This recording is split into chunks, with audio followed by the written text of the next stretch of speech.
Good evening and welcome to the February 3rd City Council meeting. Before I have you join us in a moment of silence, I do want to ask those, when we have a moment of silence, if you'd offer a prayer for Lieutenant Jason Jensen, who's a member of Lakeville PD who was injured coaching hockey on Friday and remains hospitalized. So if you could add him and his family to your prayers tonight. Join me in a moment of silence.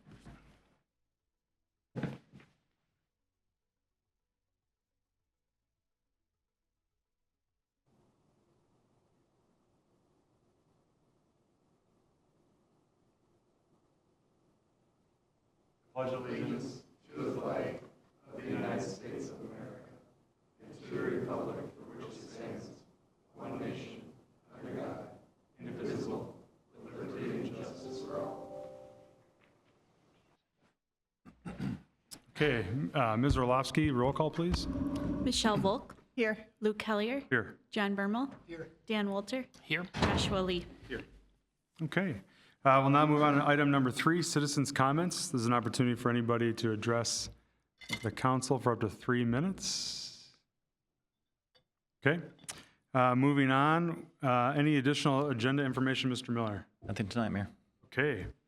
Move on to item number 5, which is the first is item A, the Metropolitan Mosquito Control. Alex Carlson is going to tell us about how we're not going to have any mosquitoes in Lakeville this summer. Guaranteed, I see. Yeah, thank you, Mayor and Council members. Thanks for having me today. My name is Alex Carlson. I'm the Public Affairs Manager with the Metropolitan Mosquito Control District. I know February 3rd, mosquitoes aren't top of mind, but they're always top of mind for us. And so I've been going around to cities to do these presentations. For one, to put a face to the organization, so you know who to contact when you get those inevitable calls from citizens saying, what are the helicopters doing? And what's all this going on with the mosquitoes in our community? So you can know who to contact, but also just have some more information about what we do and all the precautions that we take to make sure that we're being safe and environmentally friendly, and the steps that we take to ensure we're eliminating vectors and concerning pests and things from our community. So do I have control over the slides? Or?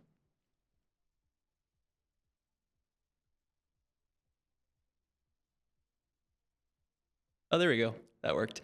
So just a background on us. We've been around since 1958, established by an act of state Congress.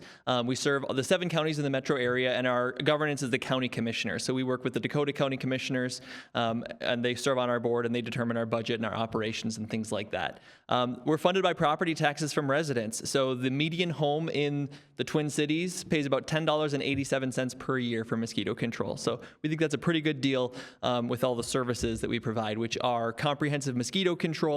We do mosquito-borne disease suppression. That's really our main operations, is to make sure that people aren't getting sick from mosquitoes and ticks. We do tick-borne disease surveillance, public education, go out to schools and events to talk about mosquitoes and controls that people can take. And we also do black fly or biting gnat control. So anybody who lives near rivers or streams and sees those annoying biting gnats that come out in the springtime, that's something we've added to our program in the past couple of decades. But just an overview about mosquitoes in Minnesota. There's over 3,000 species in the world, but if you zoom into Minnesota, we have 52 species here, and about half of those are what we consider a human pest, meaning they bite humans or mammals. The other half don't bother with people at all. So about half the mosquitoes that we have exclusively feed on frogs or on birds or on other non-mammal species. So we really just focus our program in on the half or so, the 20 or so species that are going to be a human health concern. The mosquito life cycle is up there on the board. It's the egg, then the eggs hatch and they become larvae. They're the larva stage for about 4 to 5 days, and then they become the pupa for about 1 to 2 days, and then they come out of the water as the adult mosquitoes that everybody knows so well. But the whole cycle from egg to adult emergence is about a week. So as you're following the weather in the summer, anytime we get those big rain events, about an inch of rain or so, it's about a week later you're going to see that mosquito population peak. So we're really active whenever we have, about 4 or 5 days to really get our materials into the water to have the most impact. So we have a very tight window. Mosquito habitat looks like this. When we think of mosquito habitat, we think about water because water, every single species depends on water in order for their eggs to hatch. And so there's permanent water sources, those shallow ponds and stagnant water and marshes and stuff like that are existing even in drier years. They're always going to be there. And then we have the floodwater areas that are designed to, retain water after a rainfall. They tend to flood up, hold water the longest, for a couple days after a rain, and then they dry down.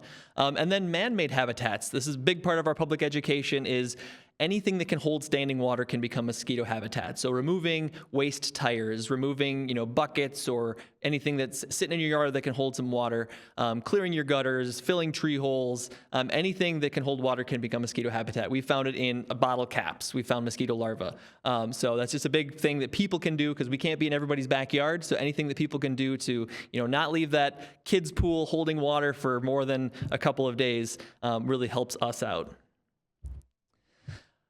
We practice what's called integrated pest management, or IPM. It's basically the idea that our program is going to take the most environmentally safe methods to control mosquitoes to make sure that we're just targeting the specific insects that we want to eliminate without causing what we call our non-target impacts. So we want to make sure that we're not doing anything to harm bees or butterflies or all the beneficial insects that we want, as well as obviously human health, mammals, other animals as well, but really focus on other insects. So our program has really evolved over the many decades that we've been in operations to really be effective and targeted, and we're reviewed every year by a technical advisory board. So it's a panel of scientists that views all of our data, all of our materials that we use, everything every year, and makes recommendations to make sure that we're being as effective as possible. But it all starts with surveillance. So usually when you see MMCD trucks out, we're doing wetland surveillance. So that's our favorite tool there in the video. It's called a long-handled dipper. You go around in a wetland and you skim along the surface and you look for larvae. So we send out, we have about 180 seasonal staff throughout the entire metro. And so every day we have people going out and checking wetlands to see where the larva is developing. Because surveillance is our best tool. We gather a lot of this data and it helps, keep trends of where mosquitoes are developing and when. We also use traps, as you can see in that picture, for adult mosquito surveillance. So that's a CO2 trap. It has a small amount of dry ice in it, which gives off a small amount of CO2 mosquitoes are attracted to. So that's one of the ways that they find us is our breathing. They find us from our CO2. So that trap acts like a human. They come close to it, and there's a little fan there that blows them into the net, and then we grab those nets, bring them back to our entomology lab in St. Paul, and they count up how many mosquitoes, separate them by species, and can give a good picture of what the mosquito population is in that given week. We also publish these maps on our website, so if you're ever curious what that week in mosquitoes looks like, you can go to our website and find the nearest trap to you and what the mosquito count was for that week.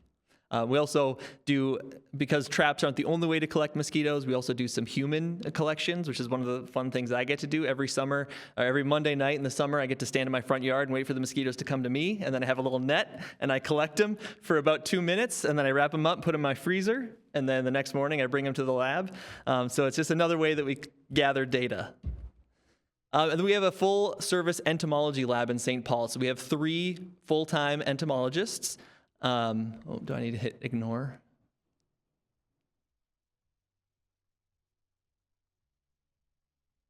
There. Oh. So we have 3 full-time year-round entomologists, and then in the summer we bring on seasonal staff of mainly college students or people who just work for the summer to help with identifying insects and doing taxonomy. So they are identifying the larval samples that come back. So when we go to the wetlands, we collect those larvae. They're looking at those samples under a microscope and determining if they're one of those 20 or so human-biting species. And we're only going to target them if they are, if the most mosquitoes we're finding are the human-biting species. And then for the adult collections, they're identifying to determine if they're one of the disease vectors that we have in Minnesota, because we do have about a dozen species that are capable of transmitting disease, and so those are really our main focus. So we want to find out where those ones are showing up so we can send notices out to county public health organizations, and then also do any additional control work that we can to make sure that we're getting ahead of diseases before they come out.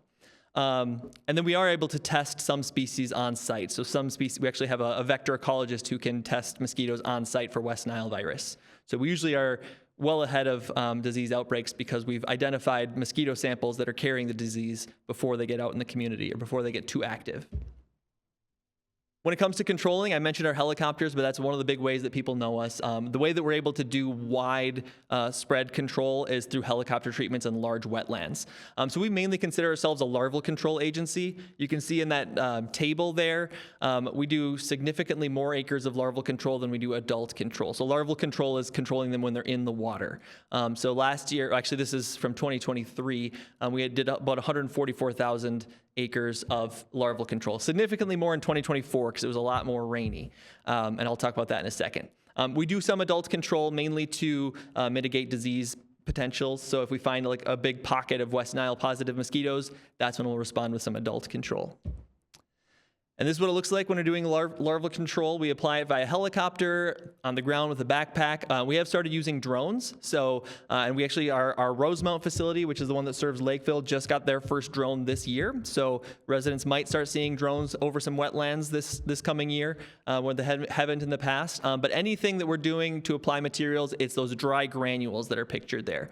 And the main ingredient we use is called BTI, Bacillus thuringiensis israelensis. It's used it's fun to say, but it's used worldwide because it's very specifically targeted to control mosquito larvae. It disrupts the gut of a mosquito larva, and so it kills them when they're in the larval stage, but the specific strain of bacteria that's on BTI only targets mosquito larvae. So other animals can encounter it, people can handle it, and there's no harm. It's only if you have the gut enzymes of a mosquito larva will it cause an impact. And then other materials we use include methoprene and spinosad as well, which work similarly. They just have a little bit of a longer transmission period. They'll stay in the water a little longer than BTI, which lasts a day or two.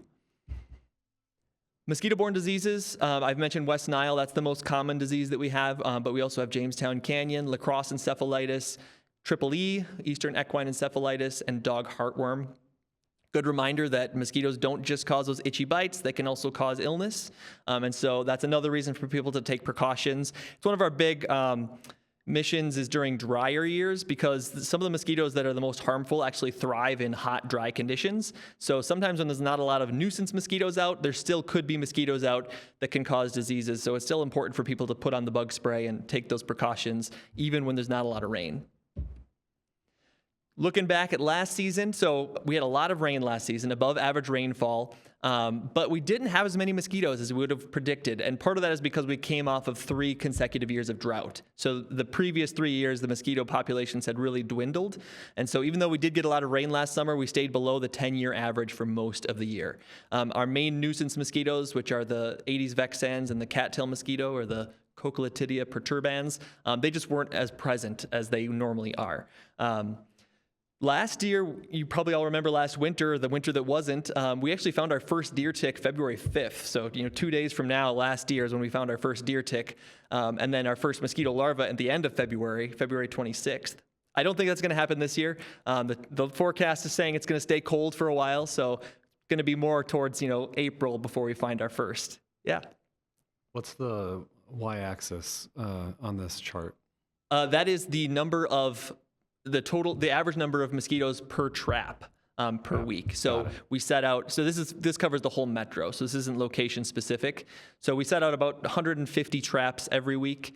So this is an average of all 150 of those. And then we do it, once per week. So you can see the dates on the x-axis there. Thanks. And the gray line is the 10-year average. So you can see typically we peak in July, but we haven't had that peak in a couple of years. This is specific to the city of Lakeville. So I just brought in 2023 as a comparison to look for last year versus this year. Obviously, a lot more inspections had to happen because there was a lot more rain. We're most active with inspections is after an inch of rain falls. That's when we're most out in an area. So we did over 2,000 inspections and treated about 100 more acres last year than we did the year before. The number of treatments varies. It depends on rain, but it also depends on, there's a lot of sites that we call our permanent water sites that we're going to likely treat every year, even when it's drier, because they're retaining water and holding mosquito larvae.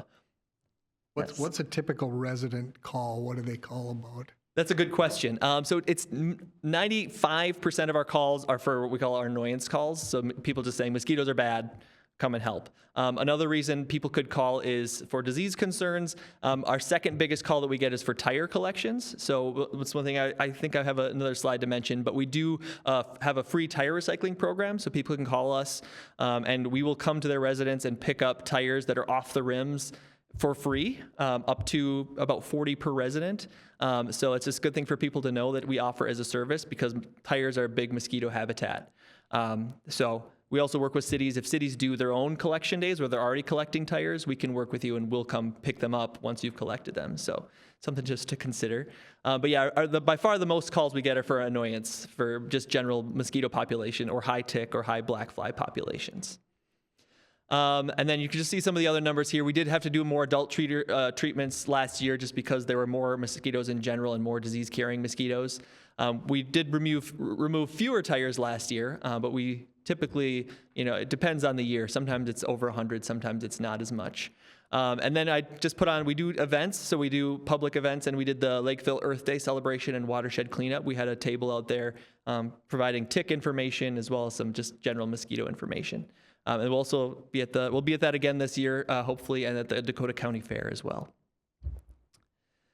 2025, so I mentioned drones already. That's kind of one of our big initiatives this year is we've been kind of rolling it out. We had 3 facilities using it last year. Of our 6 field facilities, 3 of them were using drones last year, and this year all 6 will be utilizing drones.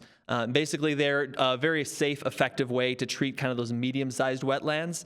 Our helicopters can do the big areas, but on the kind of small, medium size, we've had to have staff put on the hip waders and crawl into the wetland and distribute manually. And we just know we're not getting even distribution, and it's not the safest option as well, or the fastest. So this is a lot faster and more effective.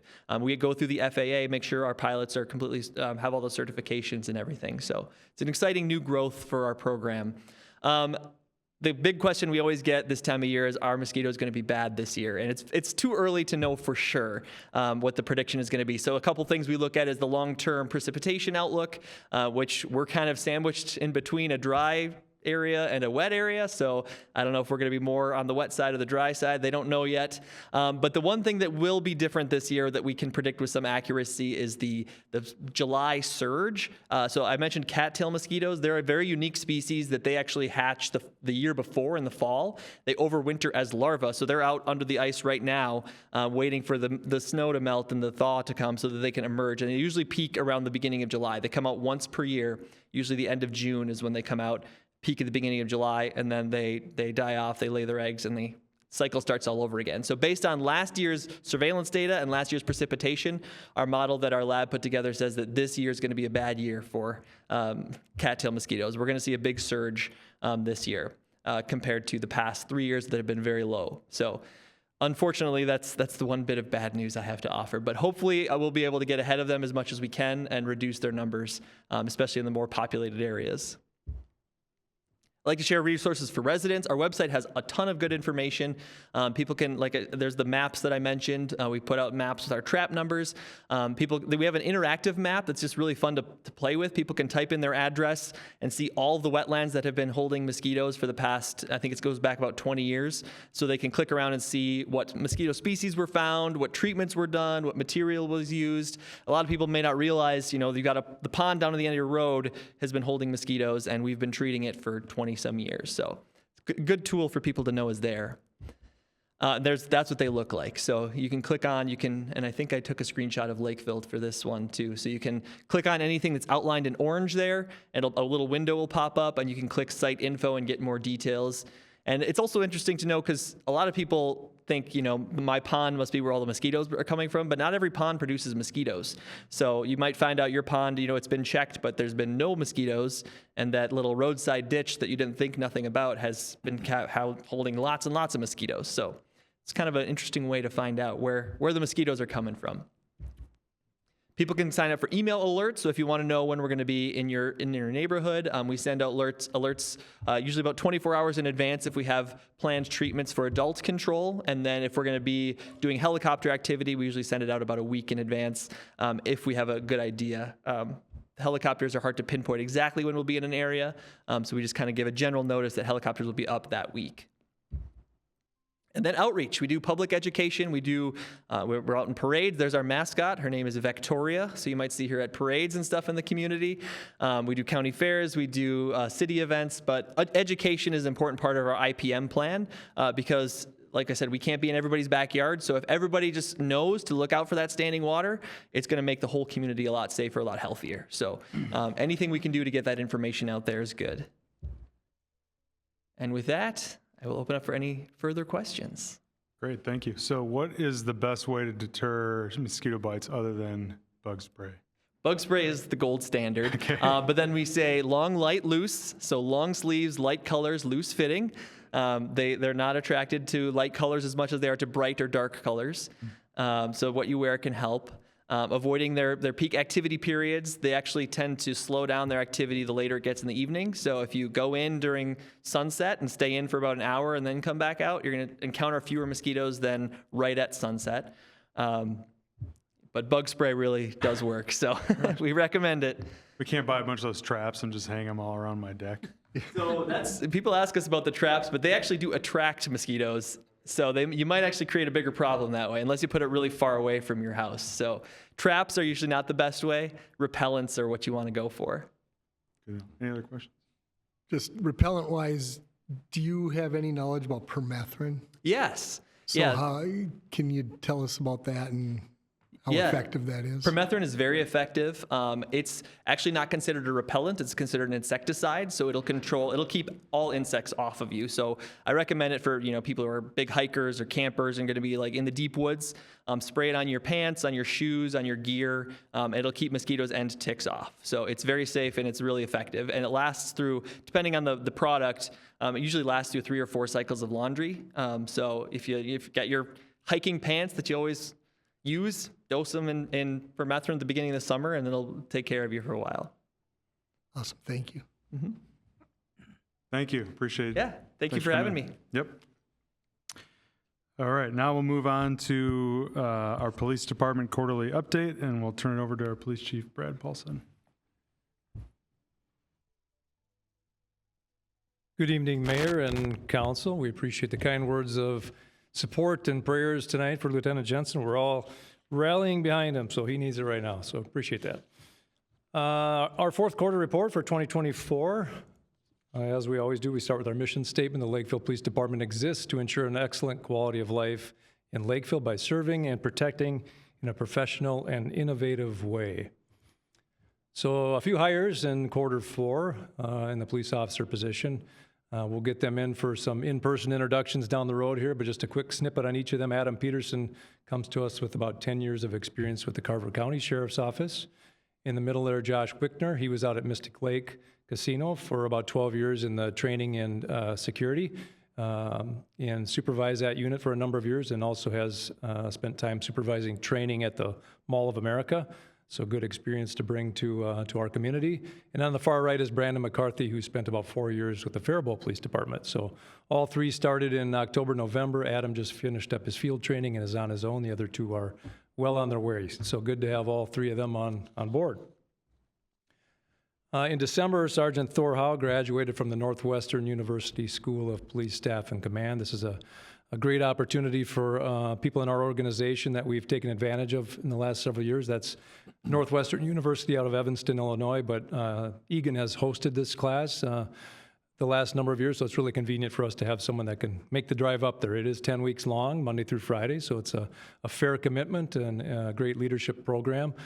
Commitment not only for the individual going through, but also for the agency to backfill that workload. So, but great experience.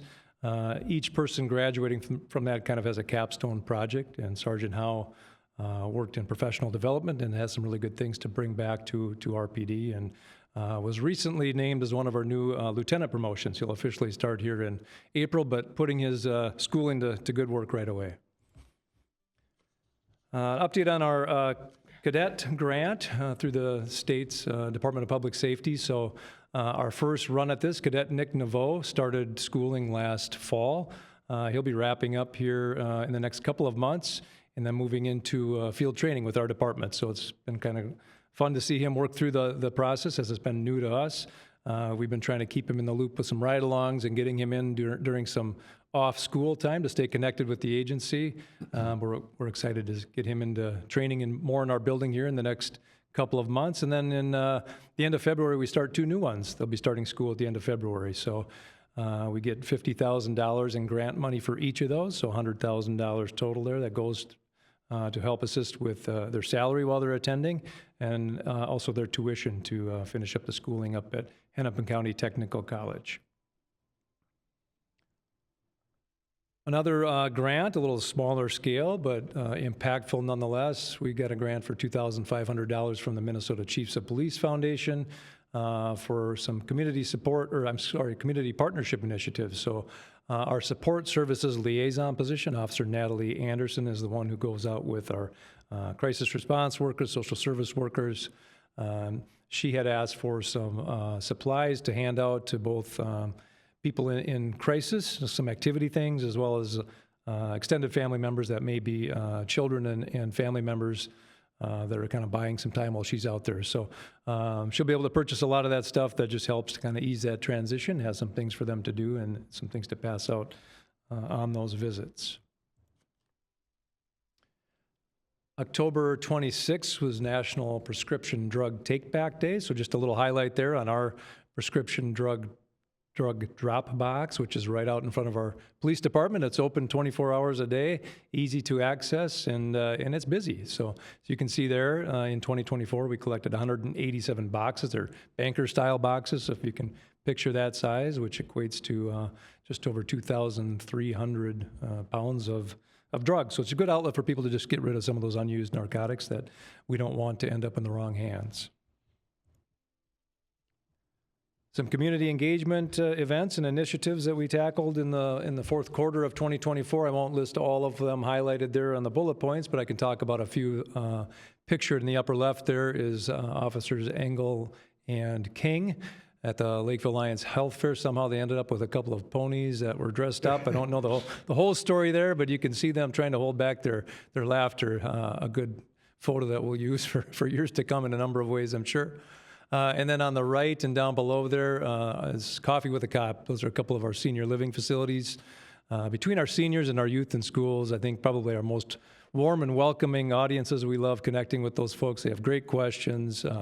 Just a really good chance for us to sit down and spend some time with those folks. And you've seen the projects come through at your level, but we've got some outstanding senior living facilities that just really make this accommodating to come in and hang out with our senior folks in the community.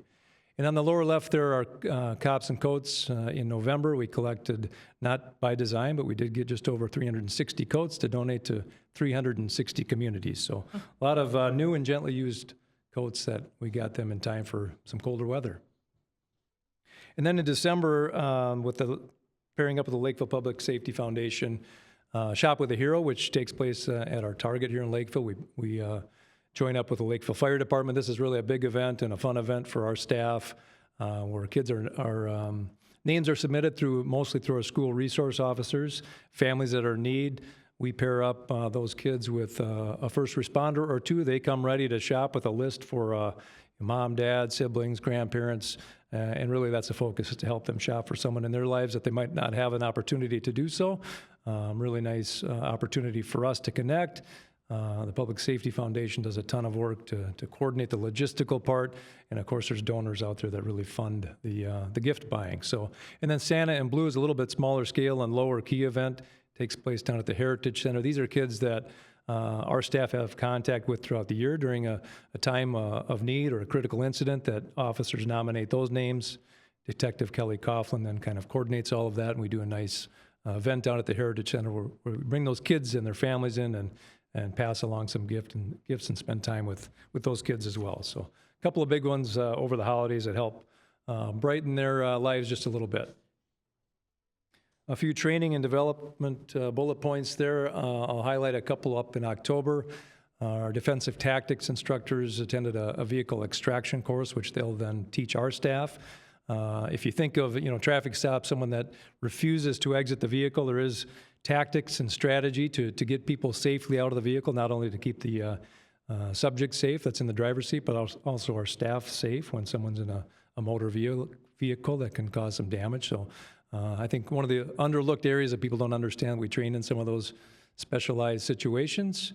Our full department-wide training at the Hero Center. The Hero Center is out in Cottage Grove. It's a great facility, but there's a drive there. So we're excited with the first center starting to almost to the point of breaking ground here. We'll be happy to have that access right in our community to do those department-wide trainings with a good center that has everything we need right inside and right in town. And then on the bottom there, you hear a lot about pit technique during pursuits. The acronym is spelled out there, Precision Immobilization Technique. We don't do a lot of pursuits anymore. We have a pretty stringent policy to keep people safe, but we do train all of our new staff in this PIT technique, which is really tried to use at the outset to prevent a chase from happening in the first place. So again, there's some specific tactics and a way to do that. It's not just ramming a car like sometimes it looks like. There's more to the method there. Moving on to some of our statistical slides, and we've included both fourth quarter numbers and then some year-over-year comparisons since it was the final quarter of 2024. So our case files in the fourth quarter were actually down a little bit from 2023. Those are actual reports written by our staff. And then year over year in 2024, again, we're down about 400 from 2023. And in a growing community, that's good. We're happy to be there. Our 911 crisis response unit call transfers, we've highlighted this in some other of our quarterly reports. These are calls that go into 911 that they filter at their level where there's no need for public safety emergencies. So no weapons, no threats of violence, no threats of anybody being harmed at the time. They push those calls off directly to our crisis response unit at Dakota County, who then pick that up and work with those individuals, talk them through their situation, and try to directly provide resources. So as you can see there, in the fourth quarter, 23 of those calls came in from Lakeville. 78% of those never required any police involvement, which is, I think, a pretty good number. That 80-ish percentile is a pretty good mark for us to look at. And then year over year with that same statistics, looking at it, in 2024, we had 101 calls for the entire year. And again, about 81% of those were handled without any police involvement. Reported calls for service overall in 2024. The fourth quarter of 2024, 14,284 versus the 13,500 the year before. And these are highlighting, again, some of our mental health related calls. So the welfare checks were down a few.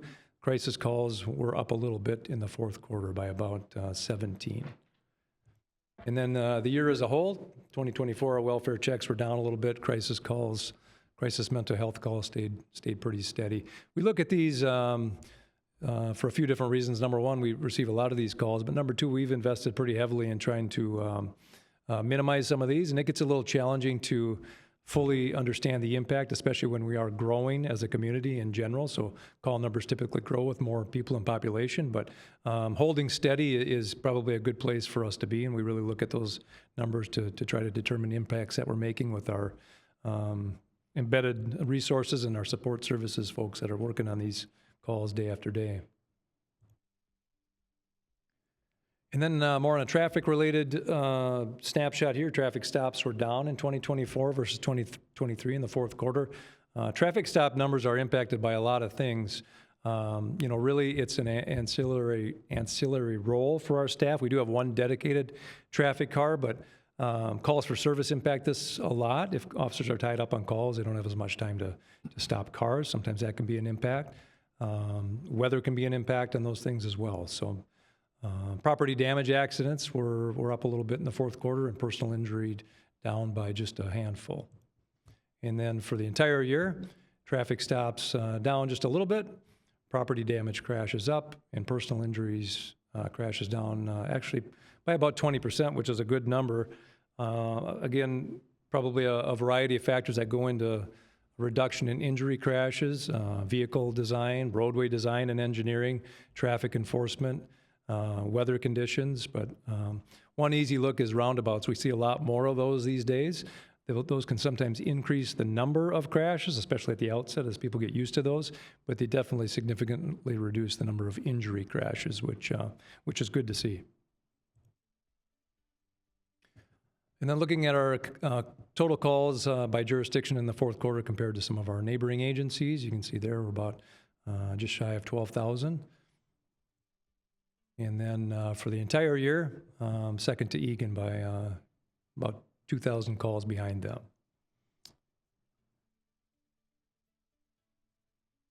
And then a couple slides to highlight some of our criminal offense reporting. All of these, as you can see, in 2024 were down a little bit. which is a really encouraging sign. The one that is a little bit misleading is driving under the influence, DWIs or DUIs. Those are more, just because they're down doesn't mean those impaired drivers are not out there. It's a little bit hard to gauge how many are out there. That could be with traffic stop numbers down a little bit. Those DUI arrest numbers could be down as well. But the other calls are all reported crimes, so those significantly being reduced is a true reflection of seeing less of that activity. And then year to date, both 2023, 2024, you'll see pretty consistent with our quarterly look there. All of them down, some of them fairly significantly, which is good to see. And then our final slide here, I believe, is our social media. Again, just highlighting some of photos and the ongoings at the police department. In the upper left there, we lost K9 Tank. He retired as a working dog in 2021, and those dogs then generally move on to the handler's family and is a part of their family, part of our family. So, but Tank lost his life after 13 good years as a dog at the end of 2024. And then on the lower left, you'll see the elf was sworn in as an honorary Lakeville PD member and made the rounds over the holidays. And on the right was our first crack at the Youth Citizens Academy. Took place over a weekend in late October. About 15 youth. It's kind of a very mini and condensed version of our regular Citizens Academy, but these are all high school age kids that come in and get connected with our staff, learn a little bit more about the police department, and as a nice little recruiting tool for us as well to get people interested in a law enforcement career. With that, I'm happy to answer any questions or take any comments. So first question, are you going to do the Youth Academy again? Yes, that is in the works again, probably in the fall. Yes. Fantastic. Yes. Other questions, comments? Okay, thanks, Chief. Thank Appreciate you it. all. You bet. All right, moving on to item 6, our consent agenda. These are more routine items for the council. Does anybody, oh, sorry, Mr. Miller, anything you want to highlight? Sure, Mayor, Council. Just one item, 6H, is a resolution amending the Lakeville Fire Relief Association bylaws. The Fire Relief Association is basically the pension fund for our paid on-call volunteer firefighters, and this will shorten their vesting schedule and change the compensation to their board members per the discussion at your work session last week. Okay, very good. Council, any items that you would like to pull for further discussion? If not, I'll take a motion to approve. I move to approve the consent agenda. Is there a second? Second. Any further discussion? Seeing none, all those in favor say aye. Aye. Opposed? Okay, consent agenda passes. We'll now move on to item 7A, public hearing on the application for Taqueria Los Compadres for an on-sale and Sunday liquor license. I don't know if we have an applicant here. They were supposed to be here.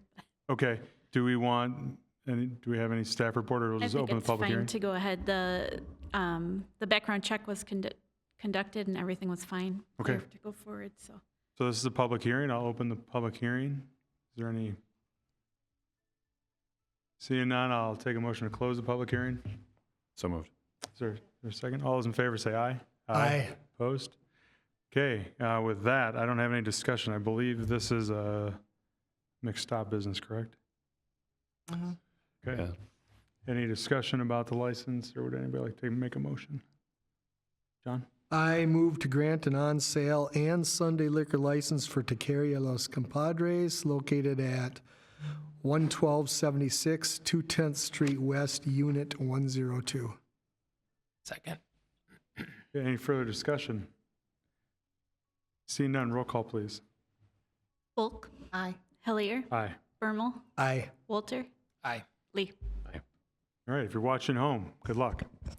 Moving on to item B, public hearing for vacation of drainage and utility easement, and consider a preliminary plat and conditional use permit for the plan at Antlers Ridge, second edition. That's a mouthful. Mr.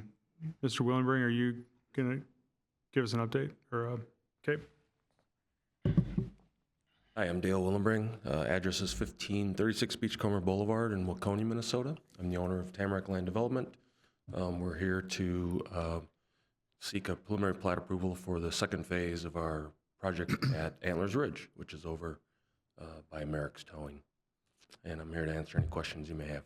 Okay, very good. I think we have a staff report. This is a good road. Good evening. Good evening. evening, Mayor, members of the council. This evening we have the preliminary plat and the conditional use permit for the shoreline impact, and a brief public hearing will be needed for the vacation of easements. The property is north of Kinsfield Trail, east of Kenrick Avenue. The property is zoned RST2, which allows single and two-family residential. Comprehensive plan guides this property as medium and high-density residential. And again, the applicant is requesting a preliminary plat. The first preliminary plat for the entire development was approved for 54 units. So that includes the areas that's more in the shadowed area. This is the revised preliminary plat because there's an additional 6 units. So back in 2023, the original preliminary plat was approved. Then the first phase final plat for the first 34 townhomes, twin homes, was approved July 24, and now we're just doing a small amendment to this preliminary plat for this section because there's an additional 6 twin homes. So the street was made a little bit straighter, moved some things around in terms of lot size to accommodate some additional lots. And they've also been working with Merrick Towing and provided a ghost plat for how that property could develop, and then ultimately that connection to Kenrick. In the meantime, there will be, and you can see it on this drawing, a cul-de-sac, half cul-de-sac provided here to provide the adequate turnaround for vehicles, especially police and fire. And these homes will not be built until that extension can be made. There is a very minor or small D&U easement that requires vacation. This will be replaced back with the final plat that you'll probably see in a couple of weeks. That portion tonight does require a public hearing, as we weren't able to time that with the public hearing at the Planning Commission meeting. The upper slide has a picture of the grading plan, and then the landscaping plan. Again, trees provided along the street in front of the lots. There is also shoreland that we had to deal with. So through the shoreland ordinance, a conditional use permit is required when there's impact to the shoreland, or basically whenever you have developing property within the shoreland. So this is the property in question. The area that actually is riparian or abuts the water is within an outlot that's already been deeded to the city, so we're not dealing with that. But we did have to ensure that it conforms to the standards of the shoreline ordinance, basically requiring that the total impervious surface is under 25%, and they've been able to demonstrate that. The Planning Commission did hold a public hearing at their last meeting on January 23rd, and unanimously recommended approval. And again, a public hearing is required for the easement vacation. And I'd stand for any questions. Okay, any questions? Yeah. Joshua? I didn't think of this until you were talking about the roundabout, but the access then to Kenrick is not going to happen probably for some time. Correct. I was thinking that because you can see right into the property from Kenrick right now, I was thinking that was going to be the access point, but that's a roundabout. Yep. Okay. Well, I wouldn't necessarily roundabout. It's more of a half circle, so that there is a turnaround. Gotcha. But that extension isn't happening until that property sells. Sure. Okay. Thank you. So I'll open the public hearing. Is there anybody here to comment about the easements? Seeing none, I'll take a motion to close the public hearing. So moved. There's a second? Second. All those in favor say aye. Aye. Opposed? Okay, public hearing is closed. Without any further discussion, if not, I will take a motion. Dan? I move to approve 1, a resolution approving the preliminary plat of Antlers Ridge Second Edition. 2, a conditional use permit approving a shore impact plan and adoption of the findings of fact. And 3, a resolution vacating drainage and utility easements. Okay, is there a second? Second. Okay, very good. Any further discussion about the motion? Okay, seeing none, roll call, please. Burrell? Aye. Walter? Aye. Lee? Aye. Volk? Aye. Hellier? Aye.